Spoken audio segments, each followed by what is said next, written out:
Okay, today folks, what we're going to talk about is how to make the transition from your single and double marks into what we call piles. Important thing for a dog to do is to be able to go to a pile of bumpers, pick one at a time, and come back and make the retrieve. Now what we don't want your dog to do is to do what we call grocery shop. Goes around and picks up every bumper, licks on them, drops them, spits them out, does all those stupid things. What we want the dog to do is come down to a pile, pick one up, come all the way back, make the retrieve, turn around, go out and pick up the next one and the next one and the next one.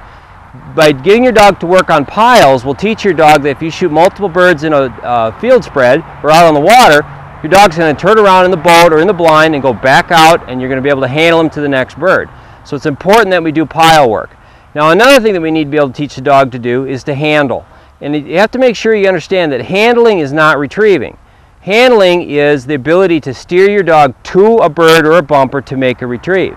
So the things we want a dog to do in handling is to sit on a whistle, which we want the dog to either turn around and face us while swimming in the water or turn around and sit down while they're on the ground.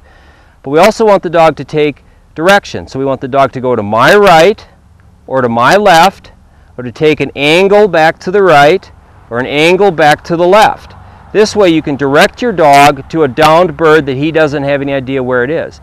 By doing what we call pattern work or pattern blinds, this will teach your dog to eventually do complete blind retrieving, or what we call cold blinds. So again, we've got to be able to start on pile work. Down the road we can be able to send our dog to the right, to the left, an angle to the right or an angle to the back to a pile of bumpers at a variety of distances, whether it's on the land or on the water, or maybe even over a couple of different water obstacles in order to make a retrieve. But again, don't get confused with handling is not the same as retrieving. Handling is the ability to teach your dog to take direction to get to a bird, then eventually make the retrieve. This is Roger from Tail Gunner Kennel. Thanks for watching.